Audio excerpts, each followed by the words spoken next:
All right. Hey, everybody. Welcome back to Dr. CC Says Facebook Live. Thank you to everybody that's been rocking with me with all of these lives and my 3 day series. If you are new to Dr. CC Says, welcome and thank you for being here. And thank you to anybody that goes back and watches the replay. If you are watching the replay later on, please drop replay in the comments for me so I know you've been here. All right, so guys, I got a few announcements and comments, and then we're gonna jump into some work. We're gonna do a little bit of work tonight. So I want to say first, thank you to everyone that entered my Memorial Day giveaway. So for those that didn't see it, the Memorial Day giveaway was one of my signature workshops. So I gave away a workshop, a 2 hour interactive workshop valued at $3,500. I gave that away for free to three organizations or groups. And so, y'all, these workshops are so much fun for me. I love it. And, it's a lot of interaction, it's a lot of information. More importantly, when you take one of my workshops or you attend one of my workshops, you will leave with more knowledge, you will leave with more inspiration, you will leave with more motivation than you came with. So, a lot of fun for me and a lot of work, and hopefully, some things that affect change, right? So I have already contacted all three of the winners. I will probably post who they are later on this week, but I've contacted them. I'm so excited to support these awesome people and their organizations in the near future. So there will be some more giveaways because that was a lot of fun. So there'll be more giveaways. There will be upcoming events that I'm really excited to tell you all about. And if you want to be one of the first people to know, sign up for my VIP email list. And I've already put the link in the description for tonight's live. So you'll be able to just click it and sign up. All right. So you all know how I do. I like to talk to folks. I like to hear, what you're thinking. So please, any questions, any comments, drop them in the chat. And if you all will go ahead and say hello, I see I got a couple of folks. Hey, sis, Dr. Sister. Okay. And hey, Tajapu. So thank y'all for being here tonight. And I see I got about 9 folks on right now. So if you all can just drop hello in the chat so I know who's here. Okay. So let's get to this work. Y'all know I get excited about work, especially mindset work. And I'll tell you why. So, as a clinical psychologist, I talk a lot about thoughts. All right, I talk a lot about thoughts in therapy, and because when you learn how to do therapy and you've been doing it for so many years, it becomes a way of life to you. So I talk a lot about thoughts outside of therapy as well. And so our thoughts influence what we feel as well as what we do, right? So our thoughts, our feelings, and our behaviors, they are all connected. And that is the basis of a therapeutic approach called cognitive behavioral therapy, right? We use, or CBT, that's a short way of saying it, CBT. So we use CBT a lot for certain disorders, especially things like anxiety and depression. And the reason for that is because when you have, or you're experiencing anxiety or depression, there are going to be some thoughts associated with it that are either going to help you kind of come out of it, or thoughts that help you kind of stay in that anxious or that depressive place. So I'll give you an example. Let's say that you're experiencing some depressive thoughts. And so you are thinking, nobody likes me, people just tolerate me. Well, the emotions that might come with that might be something like loneliness, sadness. You might also just feel unwanted, right? Well, the behavior that usually follows that is going to be withdrawal or isolation. Is that going to help you think or feel any better if you withdraw or you isolate? No, right? That behavior is going to help maintain those thoughts and those feelings that you're already feeling. Because if you stay to yourself, the only thing you really have to listen to are your own thoughts. And your thoughts were already telling you people didn't like you or they didn't want you around. So now you're staying to yourself and you're able to say, oh, look, that must have been true because I'm not around anybody. People might not have reached out to me, or they did reach out and I just didn't pay attention to it.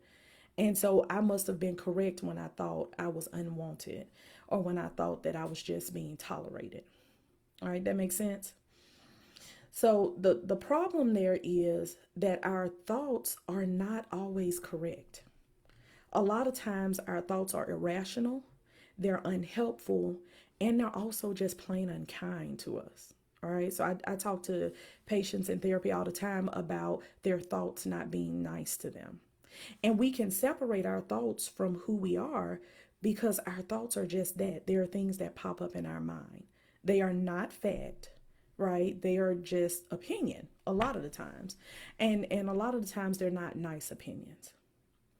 And so people often treat their thoughts as though their thoughts are actual fact, like their thoughts are exactly what's happening. So if I think someone doesn't like me, that must be true. That must be exactly what it is. But that's not the case at all. How many of you all, drop me in the chat. How many of you all knew that your thoughts were not fact?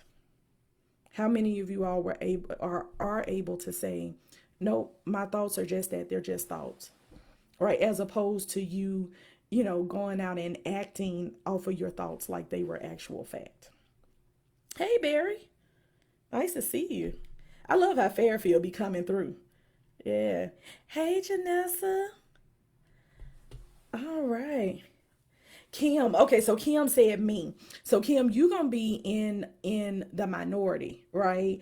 And the reason that Kim knows this is because Kim knows something about cognitive behavioral therapy, right? So Kim knows how to identify thoughts and she knows how to say, okay, these thoughts are just thoughts. They aren't fact. They don't have to be what life really is, right? So Kim, I'm happy that you know. Most people don't know. All right. Kim also said the mind can be a battlefield. It's definitely a battlefield. And people think because, it's coming from within that it must be true or it must be exactly who we are. And that's not it. And so that's why you need people to kind of help you through that sometimes. Because if you're only listening to yourself, you can get really caught up in some unhelpful and some unkind thoughts. Okay. So now, why am I talking about thoughts, right? Why do I want to talk to you all about thoughts? Because there is power in shifting your thinking. There is power in being able to identify, you know what? Just because I'm thinking it, it doesn't make it so. Just because I'm feeling a certain way, that doesn't have to be my reality. There's power in that. And so tonight, what I want to talk about is this concept of why not. So for you all that saw the title, that's the title of tonight's live. Why not? And when I talk about why not, what I'm talking about is we a lot of times can give reasons why we shouldn't do something, why things won't happen for us, why we shouldn't try to do this or do that. But what I want to talk about tonight is why not? Why not do that thing that you've been wanting to do? Why not try out something new? Why not you for that promotion? Why not that blessing? Why you think somebody else can get that blessing, but you can't get that blessing? And why not right now? Right? Because a lot of times we'll say, well, I know it's going to happen and it's going to happen over in the future. Why not right now? So I want you all to start asking yourselves, why not? Somebody drop why not in the chat for me. And so y'all, when I'm asking why not, what I'm really asking is, what reasons do you have not to dream it, not to believe it, not to speak it or manifest it, not to do it or ask for it or go for it or make it happen? Why not? And even if you can think of reasons why you shouldn't do all of those things, why not do it anyway? Why not? All right. So if there's something happening in the world and it's vexing your spirit, you just can't let it go. Why not tackle it? Why wait on somebody else to do it? Why couldn't it be you that solved the problem? And why couldn't it be now? All right. So, y'all, I got a story about why not. Hold on, I'm trying to look at the chat too. All right. Hey, JJ. Yeah, so y'all, I got a story about why not for you. So I had a patient once, and I can say I had a patient, but this actually happens all the time. Now, this particular patient, it was a black teenage male, and the fact that he was black is going to be important later on. Okay, so just remember that part. So, black teenage male, and I asked him what he wanted to do after high school, and he kept saying he didn't know. Now, y'all, that's very common for you all that have teenagers or no teenagers. You know that's very common for teenagers to be like, I don't know, right? That's almost the first thing out of their mouth. I don't know. And so, just a little side note, a little strategy for you all. When I am, interacting with teens and I get I don't knows, I tell them, so in this room, in the therapy room, you get three I don't knows. After that, you have to give me something else. And the reason for that, and I'll tell them the reason. The reason is for that is because I don't know doesn't tell me anything, right? So either you really don't know, which is not usually the case, or there's something there that maybe you don't think you should say, or something that you can't quite put into words. But if you give me just a little bit of it, I can help you get the rest out. So in therapy with Dr. Cece, they get three I don't knows, and then we got to come up with a different answer. And y'all, that works. The first time it worked, I was like, what? Like, this legit works? It works. So if you dealing with some teenagers and you get a lot of I don't knows, tell them they got three, and then tell them they got to come up with something else.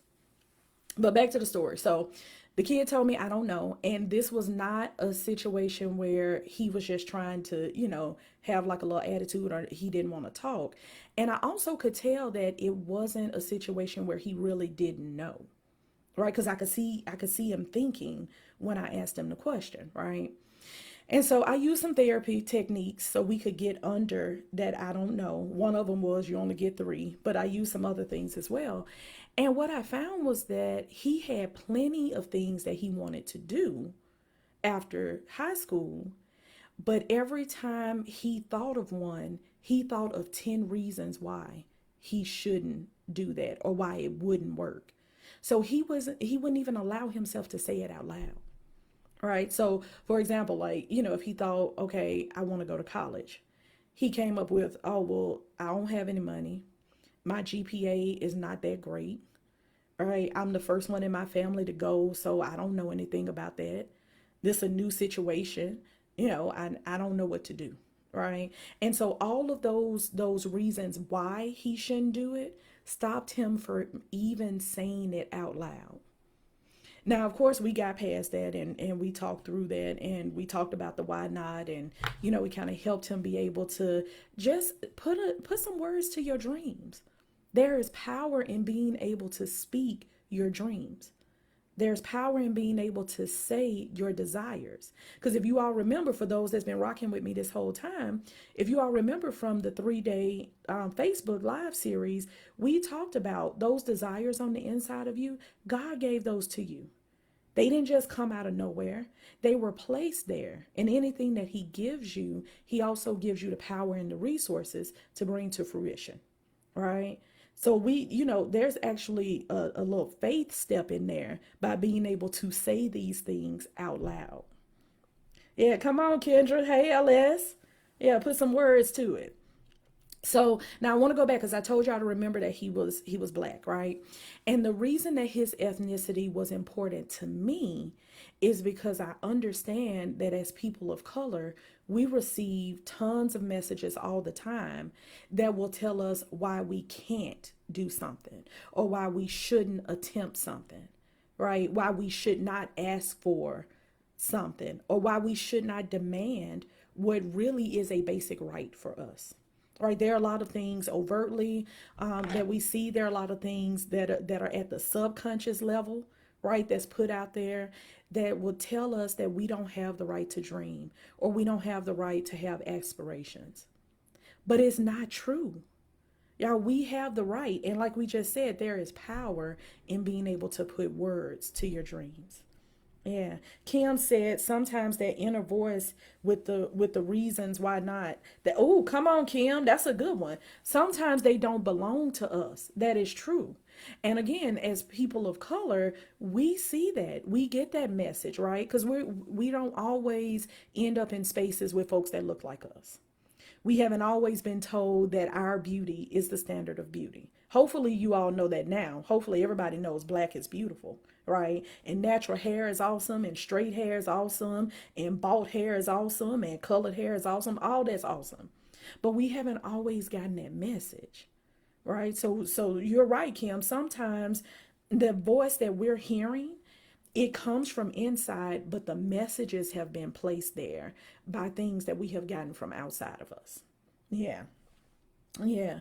Kendra said we've been taught as well to be grateful. Yes, be grateful for what we have. So dreaming has been stifled. Come on. Y'all are hot tonight.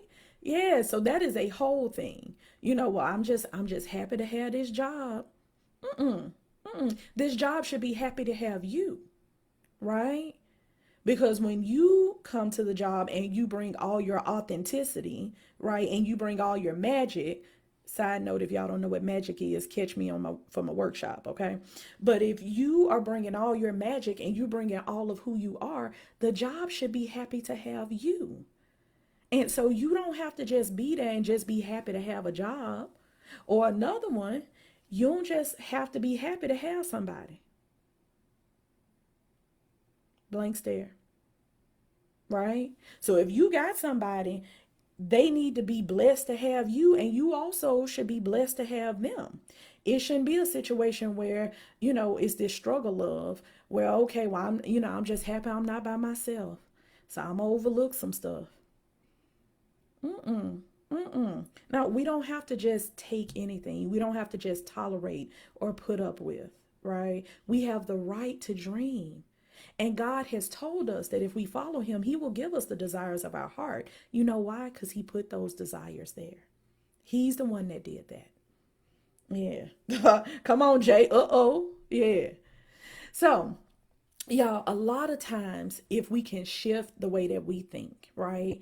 If we can shift what we think is possible, if we can open ourselves up, right? So many more things will come our way. Not because, it's some magic or some, it's not that. It's because now we are opening our eyes to possibilities and opportunities that were already there. Yeah. Come on, Shay. We are worthy. Yes. Yeah. So y'all come on and be talking in the chat. Y'all better preach. All right. So y'all, if we can shift the way we think about ourselves and the blessings that we think we deserve, we will shift how we feel, and we'll also shift what we do. We will shift what we ask for. We will shift what we accept from others. And we will shift what positions we put ourselves in. Right? Y'all don't know how many times a kid has, made decisions and they end up in therapy with me, right? Because of certain decisions that they've made. And they're in there, and the more I talk to them, it's not that, I first of all, let me just say I don't believe that kids are bad.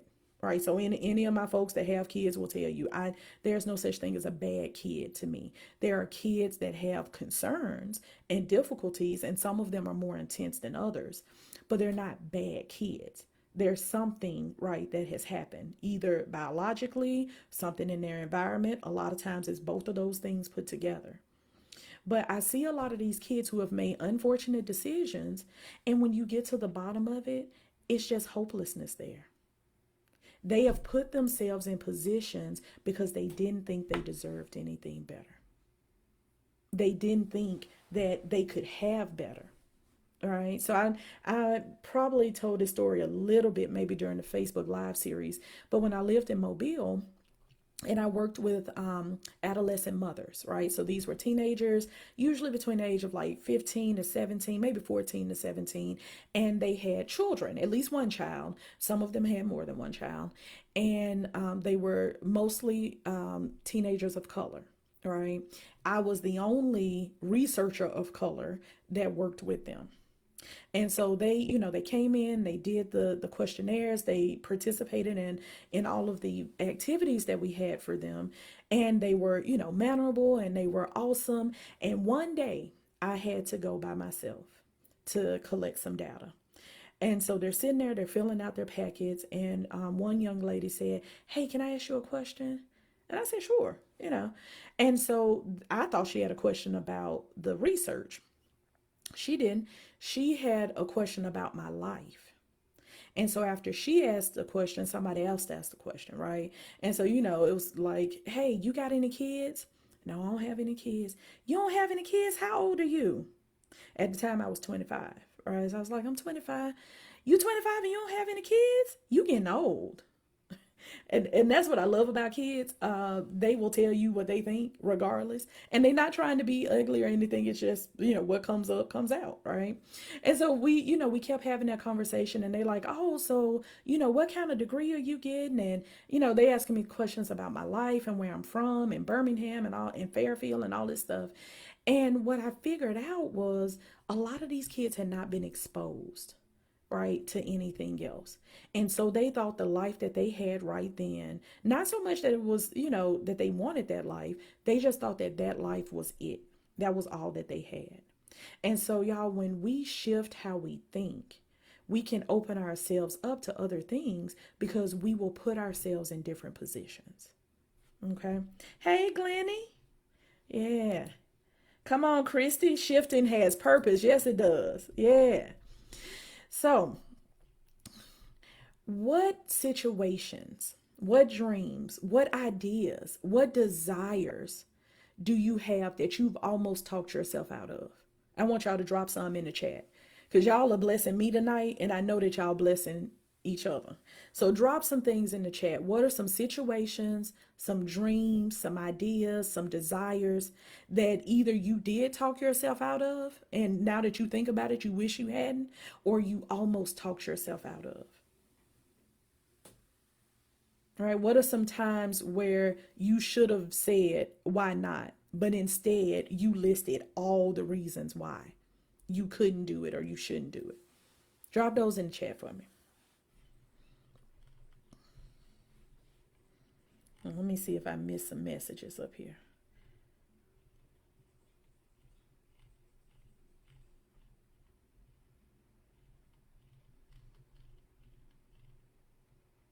Okay. Okay, so Dr. Walker said, "Almost always talk myself out of large purchases that I've planned for." And y'all, let me tell you how ironic that is. So, Dr. Walker, for you on here that don't know, because I see I got some new folks tonight, Dr. Walker is my husband. And not only is he a systems engineer with a PhD from George Washington University, he is also a financial coach. So Dr. Walker kind of lives and breathes like money and finances and wealth and prosperity and all that great stuff, right? And y'all, he will talk himself or try to talk himself, because now he has me and I won't allow it, but he will try to talk himself out of purchasing things that he needs a lot of times, or sometimes that he just wants and can have because he works hard, right? And when we think about it, it goes back to an old mindset. It goes back to growing up in a way where you had to be very cautious and very careful. Now, he is cautious and careful by nature, but sometimes he will talk himself out of stuff, even some stuff that he needs.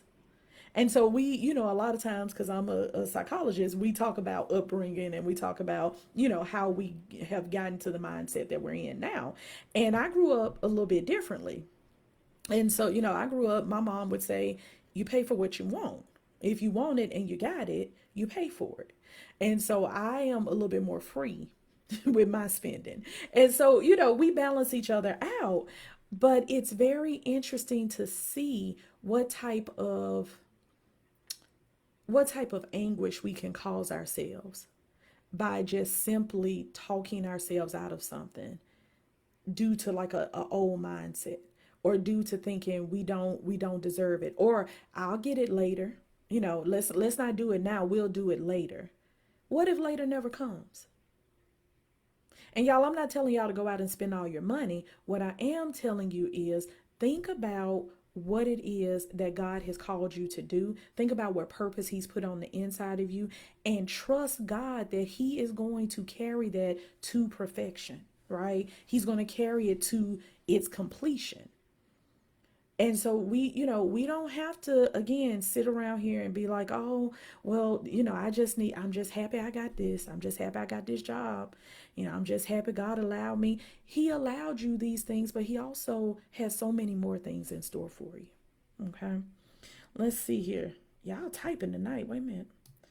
So, got Dr. Walker. Kim said, I almost talked myself out of coaching. Yes, right? So when God has laid something on your heart to do that thing. If God told you that He gave you the gift of being able to help people through transitions, Kim is a life transition coach, right? Or a transitions coach, life coach. If God has called you to do that, get what you need. Get the certification like Kim did and do what you need to do to be a coach, right?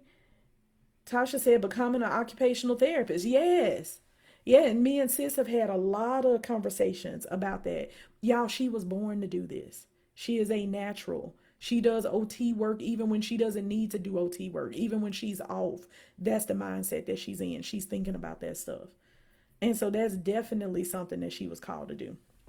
Christy said changing companies after 23 years. Yes, and starting a nonprofit. And y'all, Christy is so awesome. She is, and I'm happy that you are on here tonight. Thank you for joining me. But Christy, what you bring up, that's something that I think a lot of us have gone through. This idea that we've been somewhere so long that we can't make a change. And that's one thing that I love about the generation after my generation. Y'all, they will pick up and move in a minute, right? They will change jobs, they will change locations. They like, honey, I'm coming for everything that I think belongs to me. And in a lot of situations, we should have that same type of attitude.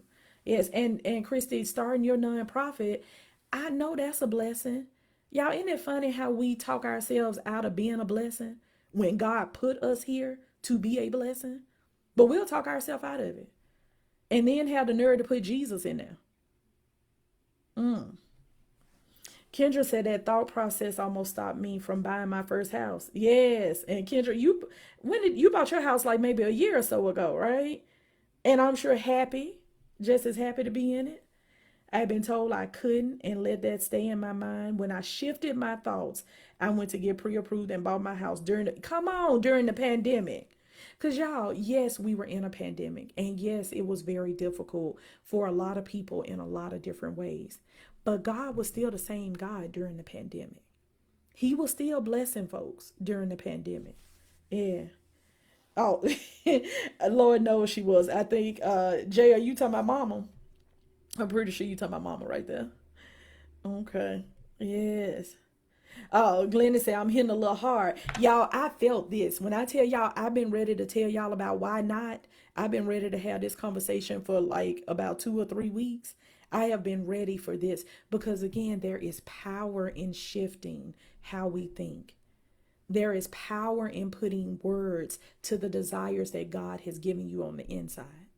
Okay, so y'all, I'm looking right now at my vision board. I have a vision board from not this birthday, but the birthday before. So 2 Januaries ago, I did a vision board party, and I have this vision board up.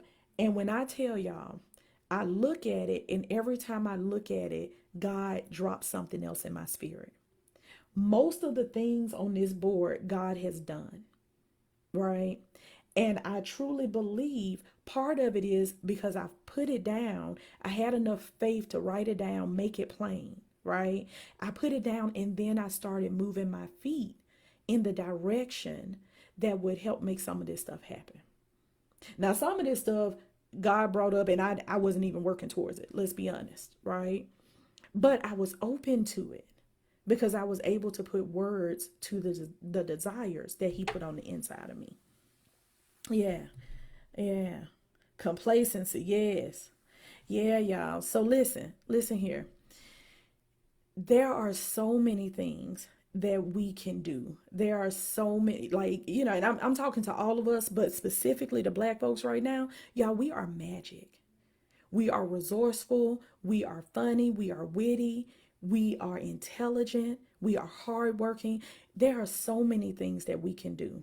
And a lot of times it's not other folks standing in our way. There might be messages that we have gotten from outside of us, but the only thing standing in our way is us. Okay? So when we shift how we think, when we start walking in by faith, right? And walking in our purpose, you will see so many things happen for you. And y'all, I'm a witness because I've seen it just this year. And so speaking about that, tomorrow night I'm gonna go live again. So if you can join me, it won't be 8:30, it'll be 8 p.m. because I have class at 8:30. But 8 p.m. tomorrow night, I'm gonna go live because I have a special announcement. I'm so excited to tell everybody about. And that thing that's happening that I'm gonna announce, it came out of a why not moment. Right. So there was there was an opportunity presented to me. And at first I was like, girl, like you doing this, you doing that, you got this, you got that. And I almost said no. But God touched me and I said, you know what? Why not? Why not do this? And so with the special announcement for that'll come tomorrow night, we'll talk a little bit more about why not, and we'll talk about how I got to what I got to, right? What I'm coming to. Okay. So if you all want to be the first to know about my events that's coming up, I got some really fun ones coming up. My special announcement, other giveaways, because I will be doing other giveaways. Sign up for my VIP list. Okay, I put the link in the description for this live, but I'm gonna also put it in the comment section. All right. Oh, y'all still typing. Yes. So Tasha said we choose to not shift to what's uncomfortable. So we stay where and with what we feel is safe. Yeah. Although it no longer serves us. That's it, sis. Right. A lot of times we won't do the why not because what's on the other side of why not is uncomfortable. But y'all, we have to be a little bit uncomfortable to make some change. That's just the truth. Right. And one of my Sunday school teachers a long time ago at Antioch in Fairfield, shout out to Antioch, one of my Sunday school teachers said, God cares more about your character than he does about your comfort. Right. So that doesn't mean that he doesn't care about our comfort, but he cares more about our character. He cares more about developing us. He cares more about us going out and being that force that he created us to be. And so guess what? Sometimes we're going to be uncomfortable. I'll tell y'all tomorrow night about how I was uncomfortable, but I got to a place and I'm so excited to be in this place. Y'all know Tamala Mann's song "In This Place." Yeah, that's a good one for me. I'm so excited to be, and I'm so thankful to God to be in this place. Okay. Yeah, Kim said blocking our own blessings. We can't operate. Yes, we can't. We cannot operate in fear, y'all. We cannot. I have a T-shirt that has the word fear and it has the line through it. It was created by a Christian T-shirt company here in Baltimore called Beacon Threads. If you all have not seen their stuff, look them up. They are awesome. But yeah, God is not giving us a spirit of fear, right? He didn't put it in us to operate out of fear. He wants us to be bold. He wants us to walk boldly. And we can do that. Sometimes we just have to check our mindset. And so that's why I was so excited to get on here and do some mindset work with you all tonight. We will do some more mindset work again at a later date. But if you can, check me out tomorrow night, 8 p.m. right here on Facebook, on my Facebook Live. I will be making a special announcement and we'll talk a little bit more about why not. And then check me out next Wednesday where we'll continue to do some more mindset work. All right. Y'all have an awesome night. Be blessed and stay safe.